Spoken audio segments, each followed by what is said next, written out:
मानव समाजको विकास क्रममा आर्थिक आवश्यकताहरू पूरा गर्न वस्तु विनिमय प्रणालीको सुरुवात भएको थियो। कुनै वस्तु वा सेवा अर्को वस्तु वा सेवासँग अदलबदल गर्ने प्रक्रियालाई नै वस्तु विनिमय प्रणाली भनिन्छ। वस्तु विनिमय प्रणालीले मौद्रिक प्रणालीको जग बसाल्यो, तर यस प्रणालीका सीमितताहरूले मानिसलाई मुद्रा आविष्कार गर्न प्रेरित गरायो।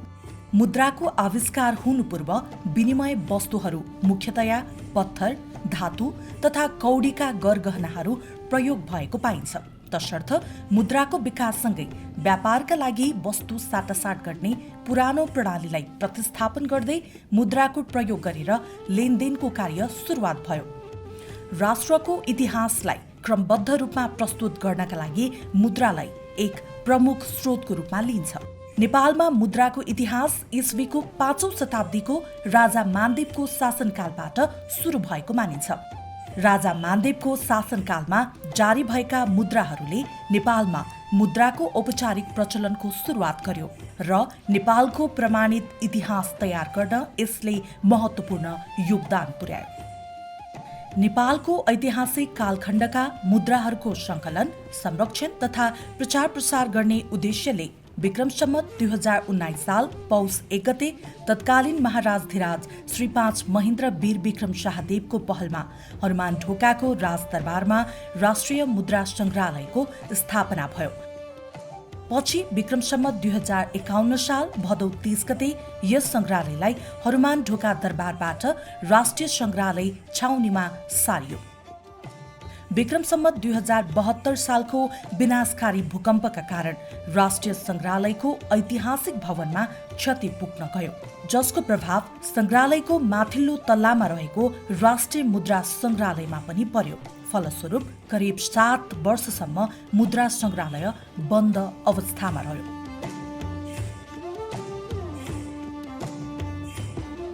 भिजिट नेपाल 2020 को अवसरमा आयोजित अस्थायी प्रदर्शनीले नेपालको ऐतिहासिक महत्व भएका मुद्राहरू तथा सिक्काहरूको संग्रहलाई विद्यार्थीहरू, पर्यटकहरू र स्थानीय बासिन्दाहरू समक्ष लक्षित गरी प्रदर्शनीको आयोजना गरियो। भिजिट नेपाल 2020 को अभियानसँग जोडिएर गरिएको यस आयोजनाले पर्यटन प्रवर्धन मात्र होइन, राष्ट्रिय मुद्रा संग्रहालयको गरिमा र पहिचानलाई अझै बलियो बनाउन महत्त्वपूर्ण भूमिका खेल्यो। पछि यस संग्रहालयलाई पुनः सञ्चालनका लागि तत्कालीन संग्रहालय प्रमुख श्री प्रतिमा रञ्जितज्यूको कार्यकालमा र उहाँको सक्रियतामा विभागीय निर्णय अनुसार राष्ट्रिय संग्रहालयका प्रमुख श्री जयराम श्रेष्ठज्यूबाट संग्रहालयको परिसरमा रहेको दक्षिणी पुलघर राष्ट्रिय मुद्रा संग्रहालयलाई हस्तान्तरण गरियो। पछि विक्रम सम्वत 2079 साल भदौ 30 गते तत्कालीन संस्कृति, पर्यटन तथा नागरिक उड्डयन मन्त्री श्री जीवनराम श्रेष्ठज्यूबाट संग्रहालयको औपचारिक उद्घाटन भयो।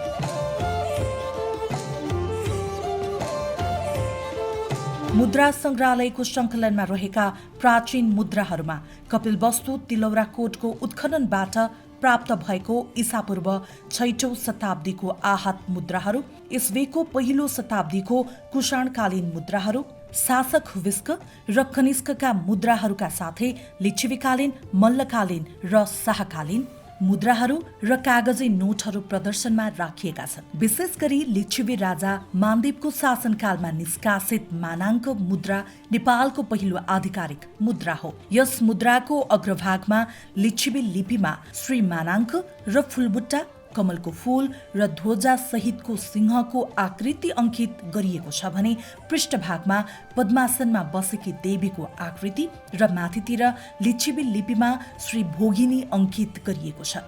त्यसैगरी अंशुवर्माका मुद्रा, वैश्रवण मुद्रा, जिष्णुगुप्तका मुद्रा, गुणाङ्क मुद्रा, पशुपति मुद्रा र वृष मुद्रा पनि ऐतिहासिक दृष्टिले महत्त्वपूर्ण छन्। यी सबै मुद्राहरू तामाबाट निर्मित छन्, जसले त्यस समयमा प्रचलित धातु प्रविधिको उत्कृष्टतालाई दर्शाउँछ। नेपालमा सर्वप्रथम चाँदीको मुद्रा प्रचलनमा ल्याउने राजा दोलखाका इन्द्रसिंह देव थिए। नेपाल सम्मत 666मा प्रचलनमा ल्याएको यस मुद्राको अग्रभागमा चतुष्कोणाकारभित्र दोलखाधिपति श्री श्री जयेन्द्र सिंह देवस्य र पृष्ठभागमा पट्ट महादेव श्री विजयलक्ष्मी महादेव्या लेखिएको छ। यस मुद्राको तौल 11.6 ग्राम रहेको छ। काठमाडौँ उपत्यकामा सबैभन्दा पहिले मुद्रा निष्कासन गर्ने राजा महेन्द्र मल्ल हुन्। जनप्रेमी राजाको रूपमा चिनिने उनले शुद्ध चाँदीबाट 11 मासे मुद्रा जारी गरेका थिए, जसलाई महेन्द्र मल्ली मुद्रा भनिन्छ। यस मुद्राको अग्रभागमा श्रीमद् काष्ठमण्डप पश्याधिपति अभिलेख अंकित छ भने पृष्ठभागमा श्री श्री जय महेन्द्र मल्ल देवस्य अभिलेख अंकित छ भने बीचमा वज्र चिन्ह अंकित रहेको छ र यसको तौल 10.49 ग्राम रहेको छ। मल्लकालीन समयमा उपत्यकाका 3वटा राज्यहरू कान्तिपुर, भक्तपुर र ललितपुरका राजाहरूको अलग अलग नामबाट मुद्राहरू प्रसारित भए। यस समयमा निष्कासित मुद्राहरूमा राजा रानीको नाम, राजमाता, युवराज, चौतारा, अमात्यहरूको नाम समेत अंकित गरिएको छ। मध्यकालीन मुद्राहरूमा आराध्य देवी देवताको नाम अंकित गरिनुका साथै विविध किसिमको यन्त्रहरूको समेत प्रयोग गरी तान्त्रिक प्रभाव परेको देखिन्छ। मल्लकालीन मुद्राहरूमा राजा प्रताप मल्लले निकालेका मुद्राहरूको ज्यादै महत्व रहेको छ। उनको पालादेखि मुद्रामा मिति अंकित गर्ने कार्यको सुरुवात भयो। उनका मुद्रामा नेवारी लिपि बाहेक अरबी र फारसी लिपि, मुस्लिम उपाधि समेत लिएका मुद्राहरू प्रसारित छन्। साथै यिनको समयमा निष्कासित 4 कुने मुद्राको विशेष महत्व छ। 11 ग्राम तौल भएको यस मुद्राको अग्रभागमा श्री राज राजेन्द्र जय र पृष्ठभागमा प्रताप मल्लदेव 781 नेपाल सम्बत अंकित गरिएको छ, जुन 2 मोहरको रूपमा चलन चल्तीमा थियो। कान्तिपुर राज्यका अन्तिम मल्ल राजा जयप्रकाश मल्लको समयमा पनि विभिन्न प्रकारका मोहर, सुकी र दाम इकाइ भएका मुद्राहरू निष्कासित भए। यिनले जारी गरेका मुद्राहरूमध्ये जावा मुद्रा एक अद्वितीय सिक्का हो, जसको तौल 0.004 ग्राम मात्र रहेको छ, जसलाई फुका दाम पनि भनिन्छ। यो सिक्का विशेष गरी आफ्नो तौलको मामिलामा संसारभरि प्रसिद्ध छ। जावा मुद्राले आफ्नो सानो तौलका कारण गिनिज वर्ल्ड रेकर्डमा स्थान हासिल गरेको छ। यसले नेपालको ऐतिहासिक सिक्का प्रणालीलाई अन्तर्राष्ट्रिय स्तरमा चिनाउने काम गरेको छ। भक्तपुर राज्यबाट स्वतन्त्र रूपमा मुद्राहरू निष्कासन गर्ने शासकहरूमा जगतप्रकाश मल्ल, जितामित्र मल्ल, भूपतिन्द्र मल्ल र रणजित मल्ल थिए। मोहर, दाम र सुकी एकाइ भएका विभिन्न मुद्राहरूमा राजाको नाम, नेपाल सम्बत, धार्मिक चिन्हहरू अंकित गरिएका छन्। त्यस्तै पाटनमा राजा सिद्धि नरसिंह मल्लदेखिका मुद्राहरू प्राप्त भएका छन्। यिनको पालादेखि मुद्रामा सम्बत अंकित गर्ने प्रचलनको सुरुवात भयो। पाटनबाट प्राप्त भएका मुद्राहरूमा राजा रानीको नाम, विभिन्न मल्ल उपाधिहरू, इष्ट देवताको नाम, विभिन्न धार्मिक चिन्हहरू, नेपाल सम्बत र नेवारी लिपिको प्रयोग भएको देखिन्छ। मल्लकालमा प्राप्त अधिकांश मुद्राहरू साँचोको प्रयोग गरी निर्माण गरिएका देखिन्छन्। गोरखाका राजा पृथ्वीनारायण शाहले विक्रम सम्बत 1811मा नुवाकोटबाट चाँदीको मोहर चलाउन थालेपछि शाहकालीन मुद्राको इतिहास सुरु हुन्छ। उनले उपत्यका विजय भए पश्चात निकालिएको सिक्कामा साके सम्बतको प्रयोग गरिएको छ भने राजा पृथ्वीवीर विक्रम शाहको पालादेखि मुद्रामा विक्रम सम्बतको प्रयोग भएको देखिन्छ। विभिन्न मौद्रिक इकाइ भएका शाहकालीन मुद्राहरूमा राजा रानीको नाम, इष्टदेवी देवताको नाम, धार्मिक चिन्हहरू तथा सम्बत अंकित गरिएको छ। तत्कालीन श्री 5 बडा महाराजधिराज पृथ्वीनारायण शाहदेखि लिएर श्री 5 महाराजधिराज ज्ञानेन्द्र वीर विक्रम शाहदेवसम्मका चलन चल्तीमा रहेका मुद्राहरू विभिन्न अवसरहरूमा निष्कासित असर्फी तथा स्मारिका सिक्काहरू प्रदर्शनमा राखिएका छन्। यस समयमा सुन, चाँदी, तामा, पित्तल, निकल, अल्मुनियम इत्यादि धातुबाट बनेका मुद्राहरू प्रचलनमा ल्याएको देखिन्छ। तिब्बतमा ईस्वी सम्बत 1640 को दशकदेखि नै नेपाली मुद्रा प्रचलन भइसकेको थियो। तिब्बतका निमित्त चाँदी लिएर मुद्रा बनाइदिने प्रथा पूर्व मल्लकालदेखि मल्लकालको अन्तसम्म पनि जारी थियो। यसै प्रसङ्गमा काजी भीम मल्लले आफ्नो उत्तरपूर्वी सैनिक अभियानको सिलसिलामा तिब्बत राज्यको महत्त्वपूर्ण प्रदेश कुती र केरुङको आधा भाग कब्जामा लिएपछि तिब्बतीहरूले कान्तिपुरका सैनिकलाई रोक्नका लागि सन्धिको प्रस्ताव राखेका थिए। उक्त प्रस्ताव अनुसार नेपालले तिब्बतका लागि आवश्यक मुद्रा बनाएर पठाउने र नेपाली मुद्रालाई तिब्बतले पूर्ण मान्यता दिने लगायतका बुँदाहरूमा सहमति भयो। यसरी तिब्बतको लागि नेपाली मुद्रा टक मार्दा नेपाललाई कच्चा पदार्थको रूपमा तिब्बती चाँदी मात्र प्राप्त नभई मुद्रा टक मारे बापत प्रशस्त आमदानी पनि हुन्थ्यो। कर्नेल कर्कपेट्रिकका अनुसार यस्तो आमदानी वार्षिक 1 लाखसम्म पुग्दथ्यो। तिब्बतमा 17औं शताब्दीदेखि प्रचलनमा रहेको नेपाली मोहरलाई 15 कर्मा नामक मूल्यबाट जनमानसमा परिचित थियो। यी मोहरहरूको व्यापक प्रचलन सँगसँगै खुद्रा पैसाको विकल्पको रूपमा त्यसलाई काँटी प्रयोग गर्ने चलन पनि चलेको पाइन्छ। यसै अनुरूप जयप्रकाश मल्ल र प्रताप सिंह शाहका काँटीको मोहरहरू प्रशस्त मात्रामा प्रचलनमा आएको देखिन्छ। यी मुद्राहरूलाई तिब्बतीहरू चोटाङ काँटीको मोहर भन्दथे। यस्ता मुद्राहरू काट्दा पृष्ठभागमा रहेको अष्टदल पत्रलाई हिसाब गरेर 2/3, 1/2 र 1/3 भागमा काट्ने गरेको पाइन्छ। जस अनुरूप 5 पातलाई 10 कर्मा, 4 पातलाई 7.5 कर्मा, 3 पातलाई 5 कर्मा मूल्य निर्धारित थियो। 19औं देखि 20औं शताब्दीमा आएर यसरी काटेको मुद्राका छेउछेउका धार तथा बीचको भाग काटेर घोडाको नाल आकारमा अष्टदल पत्र मात्र बाँकी राखेर काटेका मुद्राहरू प्रचलनमा ल्याएको देखिन्छ। शाहकालमा देशलाई राणाहरूको एकतन्त्रीय शासनबाट मुक्त गर्ने क्रममा विक्रमसम्वत 2007 सालमा सम्पूर्ण राजपरिवारहरू सहित श्री 5 त्रिभुवन भारतीय राजदूतावासमा शरण लिन पुगे। राणाहरूले आफ्नो शासन धराशायी हुनबाट बचाउन अन्तिम अस्त्रको रूपमा श्री 5 त्रिभुवनका माइला नाति ज्ञानेन्द्र वीर विक्रम शाहलाई राजगद्दी आरोहण गराई राज्याभिषेक गरे। त्यही अवसरमा उनको नाममा 1 रुपियाँ र 50 पैसा मूल्यका मुद्राहरू निष्कासन गरे। त्यसमध्ये मोहर 27 वटा र 1 रुपियाँको डबल प्रशस्त मात्रामा निष्कासन गरिएको थियो। राजा वीरेन्द्र शाहको पालामा धेरै संस्मरणात्मक तथा स्मारिका मुद्राहरू निष्कासित भए, जसमा राजा वीरेन्द्रको गद्दी आरोहणको रजत महोत्सवमा निकालिएको चाँदीको रु 5000 जाने सिक्का, नेपाल वन्यजन्तु 1998 को रु 2000 चाँदीको सिक्का, युवराज दिपेन्द्र शाहको उपनयनको समयमा निकालेको असर्फी, तेस्रो सार्क सम्मेलनको रु 5 जाने सिक्का, 15औं विश्व बौद्ध सम्मेलनमा निकालिएको रु 5 को सिक्का, नेपाल ब्याङ्क लिमिटेडको स्वर्ण जयन्तीमा निकालिएको चाँदीको रु 500 को सिक्का, ओलम्पिक गेम्स 1992 को समयमा निकालिएको रु 500 को सिक्का, राजा वीरेन्द्र शाहको राज्यारोहणको समयमा निकालिएको रु 2000 को सिक्का, सगरमाथा स्वर्ण महोत्सवको समयमा निकालिएको रु 500 को सिक्का, सगरमाथा आरोहण गर्न सफल हिलारी तेन्जिङको सम्झनामा रु 2000 को सिक्का, राष्ट्रिय मुद्रा संग्रहालयको स्वर्ण जयन्तीको अवसरमा निकालिएको रु 50 को सिक्का आदि छन्, जुन यस संग्रहालयमा प्रदर्शनमा रहेका छन्।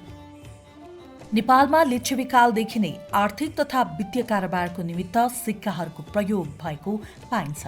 यी सिक्काहरूको आकार र तौल अनुसार दर कायम गरी कारोबारमा ल्याएको देखिन्छ, जसलाई पैसा भनिन्थ्यो। त्यसबेला नेपालीहरू दोहोरो मौद्रिक प्रणालीको कारण अप्ठ्यारोमा परेका थिए। भारतीय मुद्राहरू नेपालमा व्यापक रूपमा बिना रोकटोक प्रयोग हुन्थ्यो।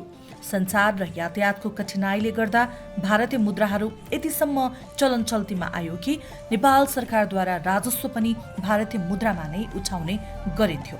यही कारणले गर्दा नेपाली चाँदीका सिक्काहरू भारतीय बजारमा खुल्ला रूपमा भारतीय मुद्रासँग साटिन्थ्यो। चाँदी जस्तो महँगो धातु साट्ने क्रममा देशले ठूलो घाटा बेहोर्नु परिरहेको थियो। तत्कालीन शासकहरूले देशले बेहोर्नु परेको घाटालाई मध्यनजर राखी नेपालले कागजी मुद्राको अभाव महसुस गरी विक्रमसम्वत 2002 साल असोज 1 गते पहिलो पटक राजा त्रिभुवनको समयमा नेपाली कागजी नोट प्रचलनमा ल्याए। त्यसबेला मुरु 1, 5, 10 र 100 दरका नोटहरू निष्कासन गरिएका थिए। नेपाली कागजी नोटको निष्कासन गर्ने सरकारी निकायलाई सदर मुलुकी खाना भनिन्थ्यो। नेपाल राष्ट्र ब्याङ्कको स्थापना हुनुभन्दा अगाडि 3 जना खजान्चीहरू जनकराज पण्डित, भरतराज पण्डित र नरेन्द्र राजले विक्रम सम्वत 2002 देखि विक्रम सम्वत 2013 सम्म खजान्चीका रूपमा सदर मुलुकी खानाबाट नेपाली कागजका नोटहरू जारी गरेका थिए। तर नेपालको पहिलो कागजी नोटमा हस्ताक्षर गर्ने खजान्ची जनकराज पण्डित थिए। उनको पालामा मोरु 5, 10 र 100 का नोटहरू निष्कासन भएको थियो। त्यसको 3 वर्षपछि मुलुकी खानाका खजान्ची भरतराज पण्डित आए। उनको पालामा पनि मोरु 5, 10 र 100 का नोटहरू जारी भए। खजान्ची भरतराज पण्डितपछि नरेन्द्र राज पण्डित खजान्चीका रूपमा नियुक्त भए। यिनको समयमा मोरु 1, 5, 10 र 100 का कागजी नोटहरू निष्कासित भए। यिनले पहिलो पटक कागजी नोट मोरु 1 निकाले। नेपाल राष्ट्र ब्याङ्कको स्थापना भएपछि पहिलो गभर्नरको रूपमा हिमालय शमशेर राणा नियुक्त भए। उनको हस्ताक्षर सहितको पहिलो नोट विक्रम सम्वत 2016 साल फागुन 7 गतेदेखि बजारमा आएको थियो।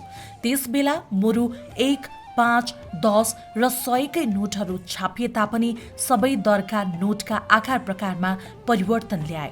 गभर्नर राणाको हस्ताक्षर भएको मोरु 1 को नोटमा राजाको तस्बिरको साटो कलशको तस्बिर अंकित गरियो भने मोरु 5, 10 र 100 को नोटहरूमा भने राजा महेन्द्रको तस्बिर राखी नोटहरू प्रसारित भए। नेपाल सरकारको साटो श्री नेपाल राष्ट्र ब्याङ्कको नामबाट नोट जारी भएको पनि गभर्नर राणाको पालादेखि भएको हो र राष्ट्र ब्याङ्कको जमानत धरौटी भने नेपाल सरकार बस्न थाल्यो। यसरी प्रथम गभर्नर हिमालय शमशेर राणाको पालामा छापिएका नोटहरू बेलायतको दिलारू कम्पनीमा छापिएका हुन्। हिमालय शमशेर राणापछि नेपाल राष्ट्र ब्याङ्कमा 26 माघ 2017 सालदेखि 3 असार 2022 सालसम्म लक्ष्मीनाथ गौतम गभर्नर पदमा रहेर काम गरे। त्यति बेलासम्म श्री 5 को सरकार भन्ने चलन सुरु भइसकेको थियो। साथै मोरुलाई रुपैयाँ नै भन्न थालिएको थियो। नेपाल सरकारको जमानत प्राप्त भन्ने ठाउँमा श्री 5 को सरकारको जमानत प्राप्त भन्ने वाक्यांश उल्लेख गरियो। यिनको समयमा रु 5, 10 र 100 रुपियाँका नोटहरू छापिए। विक्रम सम्वत 2022 साल असार 4 देखि विक्रम सम्वत 2023 साल साउन 29 गतेसम्म गभर्नरको रूपमा प्रद्युम्न लाल राजभण्डारी नेपाल राष्ट्र ब्याङ्कमा नियुक्ति भए। यिनको पालामा रुपैयाँ 10 र 100 का नोटहरू जारी भए। नेपाल राष्ट्र ब्याङ्कका चौथो गभर्नरको रूपमा डाक्टर भेष बहादुर थापा विक्रम सम्वत 2023 सालदेखि 2025 सालसम्म गभर्नर भए। गभर्नर लक्ष्मीनाथ गौतमको पालामा जारी भएका रुपैयाँ 5, 10 र 100 का नोटहरू सरह नै यिनले पनि सोही किसिमको समान आकारका नोटहरू निष्कासन गरे। गभर्नर डाक्टर यादव प्रसाद पन्त 12 वैशाख 2025 सालदेखि 16 वैशाख 2030 सालसम्म गभर्नरको पद सम्हालेका 5औं गभर्नरको रूपमा रहेका डाक्टर यादव प्रसाद पन्तको पालामा रु 1, 5, 10 र 100 का 3 करोड थान नोट छापिएर बजारमा आए। यिनले पनि गभर्नर लक्ष्मीनाथ गौतमको पालामा जारी भएका रुपैयाँ 5, 10 र 100 का नोटहरू सरह नै सोही किसिमको समान आकारका नोटहरू सन् 1968बाट निष्कासन गरेका थिए। यिनको कार्यकालमा सन् 1969मा पहिलो पटक 1000 र सन् 1971मा 500 को नोट प्रचलनमा ल्याएका थिए। कुलशेखर शर्मा नेपालका 6औं गभर्नर हुन्। स्वर्गीय राजा वीरेन्द्रको कार्यकालमा 16 वैशाख 2030 सालमा गभर्नर पदमा नियुक्त भएका शर्मा 26 मङ्सिर 2036 सालसम्म गभर्नर बने। यिनको पालामा रु 1, 5, 10, 50, 100, 500 र 1000 का नोटहरू छापिए।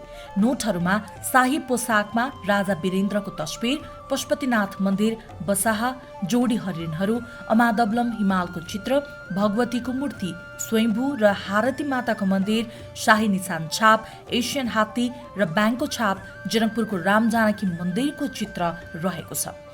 कल्याण विक्रम अधिकारी 7औं गभर्नर हुन्। उनले विक्रम सम्वत 2036 सालदेखि विक्रम सम्वत 2041 सालसम्म गभर्नरको कार्यभार सम्हालेका थिए। यिनको पालामा रु 1, रु 2, रु 5, रु 10, रु 20, रु 50, रु 100, रु 500 र रु 1000 का नोटहरू जारी भएका थिए, जसमध्ये रु 1, रु 5, रु 10, रु 50, रु 100, रु 500 र रु 1000 का नोटहरू गभर्नर कुलशेखर शर्माको पालामा निष्कासित नोटहरू सरह रहेका छन्। यिनको पालामा पहिलो पटक रु 2 र रु 20 को नोटहरू पनि जारी भए। यिनको पालादेखि पहिलो पटक राजाले श्रीपेच लगाएको तस्बिर अंकित नोटहरू जारी भए। गणेश बहादुर थापाले 8औं गभर्नरका रूपमा नेपाल राष्ट्र ब्याङ्कको नेतृत्व सम्हालेका थिए। उनी 12 चैत्र 2041 सालदेखि 8 जेठ 2047 सालसम्म गभर्नर भएका थिए। यिनको पालामा जारी भएका रु 1, रु 2, रु 5, रु 10, रु 20, रु 50, रु 100, रु 500 र रु 1000 का नोटहरू गभर्नर कल्याण विक्रम अधिकारीको पालामा निष्कासित नोटहरू सरह नै रहेका छन्। हरिशंकर त्रिपाठी नेपालका 9औं गभर्नर हुन्। उनले 26 साउन 2047 देखि 3 माघ 2051 सालसम्म गभर्नरको कार्यभार सम्हालेका थिए।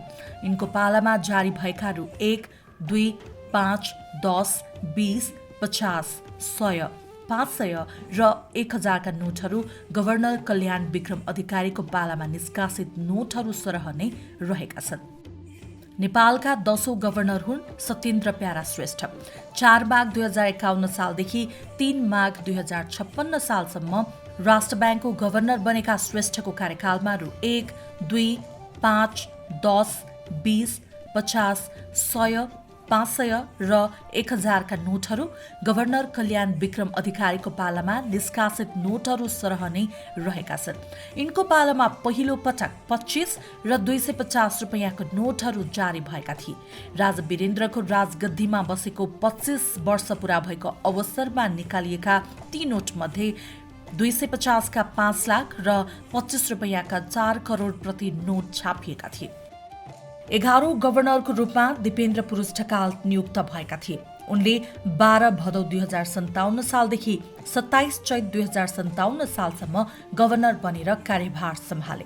उनले 7 महिना मात्रै कार्यभार सम्हालेका थिए। सम्भवतः उनी नेपालको थोरै समय कार्यभार सम्हाल्ने गभर्नर हुन्। यिनको समयमा जारी भएका रु 2, रु 5, रु 10, रु 20, रु 50, रु 100, रु 500 र रु 1000 का नोटहरूमा गभर्नर कल्याण विक्रम अधिकारीको पालामा निष्कासित नोटहरू सरह नै रहेका छन्। नेपाल राष्ट्र ब्याङ्कका 12औं गभर्नर हुन् डाक्टर तिलक रावत। राष्ट्र ब्याङ्कलाई आधुनिक बनाउने प्रक्रियामा उनको योगदान महत्त्वपूर्ण मानिन्छ। सोही कारण उनको कार्यकाल राम्रै भएको विश्लेषण गरिँदै आएको छ।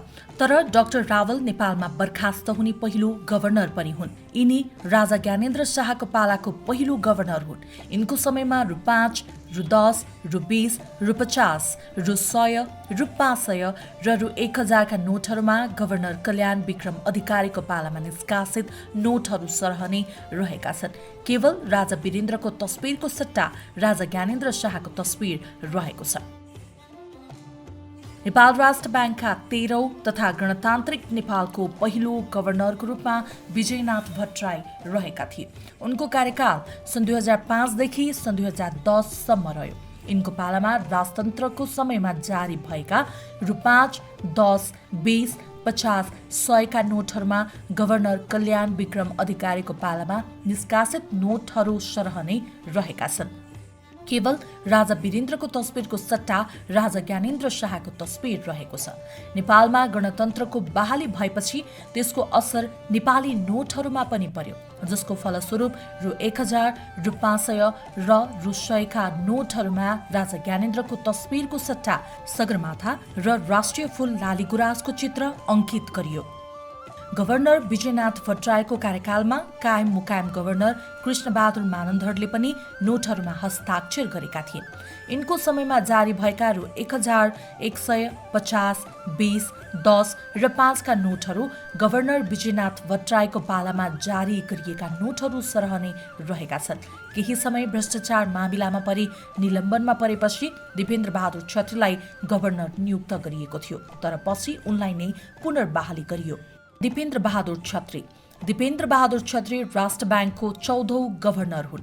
विजयनाथ भट्टराई भ्रष्टाचार आरोप लागेर निलम्बनमा परेपछि छेत्रीलाई गभर्नर बनाइएको थियो। 13 माघ 2065 सालदेखि 11 साउन 2066 सालसम्म उनी गभर्नर पदमा रहेका थिए। विजयनाथ भट्टराईलाई अदालतले सफाई दिएसँगै उनी पदमुक्त भएका हुन्। उनी 6 महिना मात्र गभर्नर बने। यिनको पालामा केवल रु500 को नोट मात्र जारी भयो, जुन गभर्नर विजयनाथ भट्टराईको पालामा जारी गरिएका नोट सरह नै रहेका छन्। डाक्टर युवराज खतिवडा नेपाल राष्ट्र ब्याङ्कको 15औं गभर्नरका रूपमा डाक्टर युवराज खतिवडाले कार्यभार सम्हालेका थिए।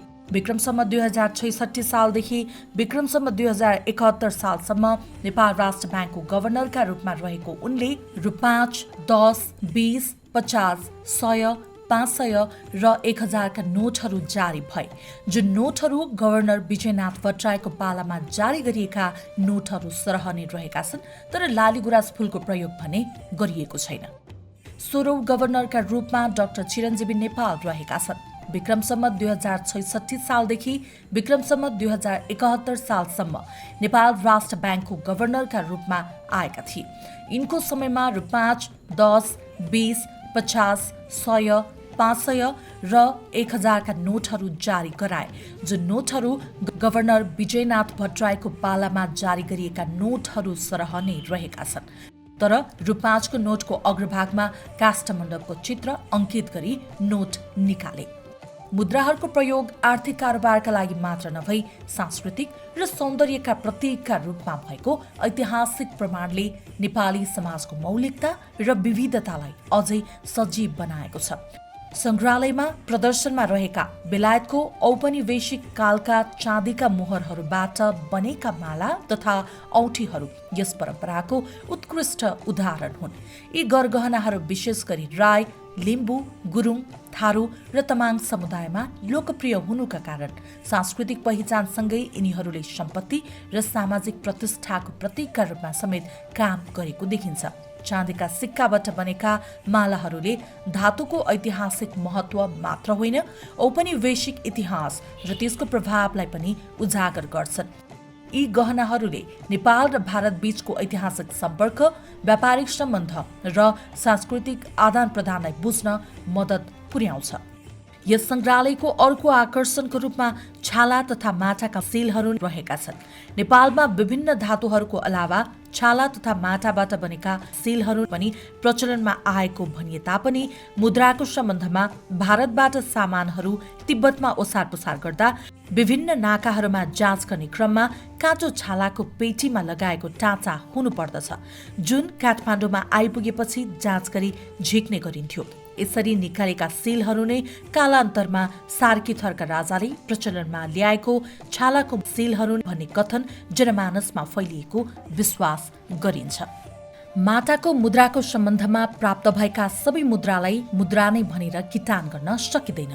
काठमाडौँ उपत्यकामा जयसेती मल्लको प्रभुत्व कायम रहनुभन्दा अगाडि इस्वी सम्मत 1328 तिर महेसिंह खसियाले उपत्यकामा धावा गरी प्रभुत्व जमाएका थिए।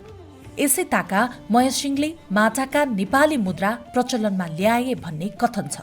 नेपाली मुद्राको प्रचलनका क्रममा प्राय धेरै माटाका मुद्रा पनि देखिए, तर ती मुद्रा नभई शीलको रूपमा अथवा धर्मकीर्तिका रूपमा प्रचलनमा ल्याएको विदित हुन्छ। चैत्य निर्माण गर्दा गर्भगृहभित्र राख्न तथा कम मूल्यका मुद्राको अभावमा टोकन मुद्राको रूपमा कम मूल्यको सानो मुद्राको पूर्ति गर्न यसको प्रयोग गरिन्थ्यो।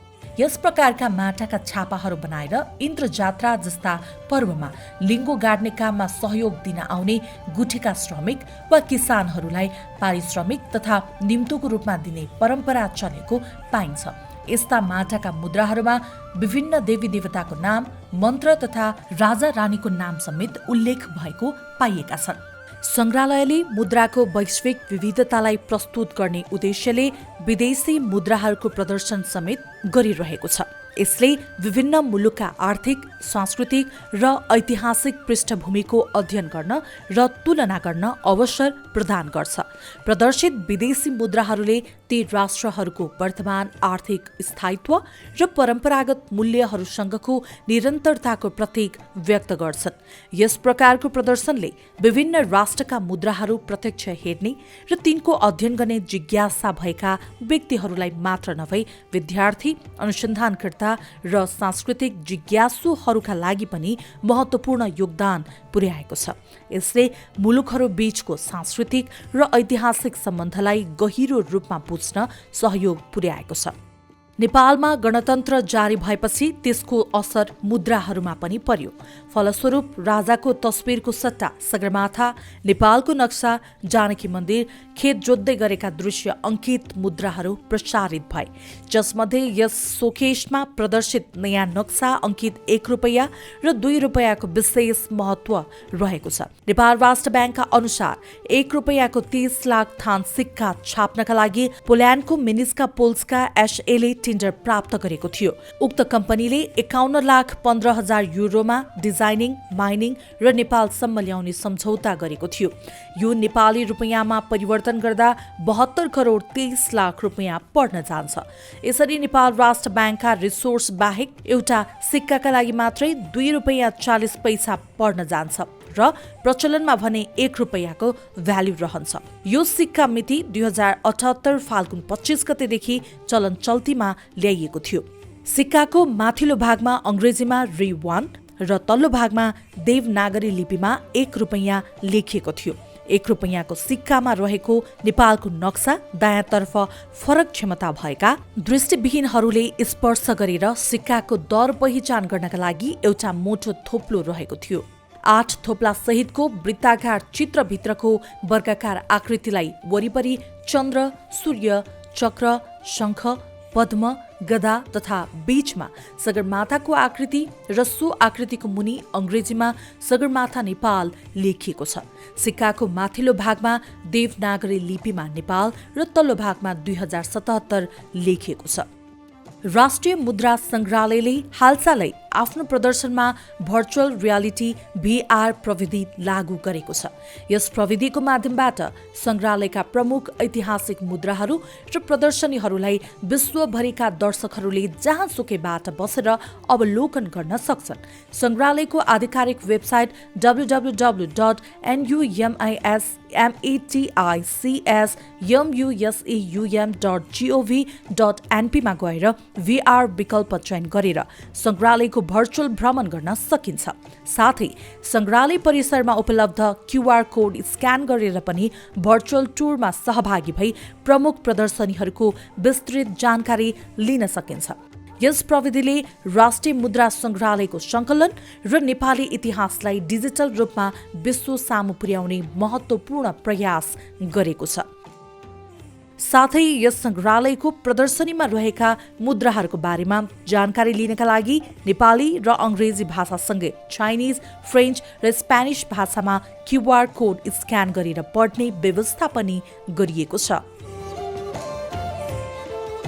राष्ट्रिय मुद्रा संग्रहालयको स्थापना विक्रम सम्वत 2019 साल पुस 1 गते तत्कालीन महाराजधिराज महेन्द्र वीर विक्रम शाहदेवको पालामा राष्ट्रिय मुद्रा संग्रहालयको स्थापना हनुमान ढोका राजदरबारमा भएको थियो।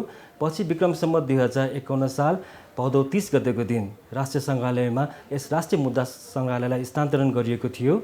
यस राष्ट्रिय सङ्ग्रहालयमा प्राचीनकालीन मुद्राहरू, लिच्छविकालीन मुद्राहरू, शाहकालीन, मध्यकालीन तथा शाहकालीन कागजी नोटहरू सङ्कलन गरी प्रदर्शन गरिएका छन्। मुद्राहरू तथा कागजी नोटहरू हेर्नको लागि हामीले डिजिटल रूपमा सङ्ग्रहालयको वेबसाइट www.numismatic.gov.np मा गएर पनि तपाईँहरूले डिजिटली रूपमा भर्चुअल टुर गर्न सक्नुहुन्छ। साथसाथै फिजिकल रूपमा तपाईँ सङ्ग्रहालय अवलोकन गर्नको लागि यस राष्ट्रिय मुद्रा सङ्ग्रहालयमा आए यहाँ भएका पुराना तथा प्राचीन मुद्राहरू अवलोकन गरिदिनु हुन म हार्दिक अनुरोध गर्दछु। धन्यवाद। नमस्ते।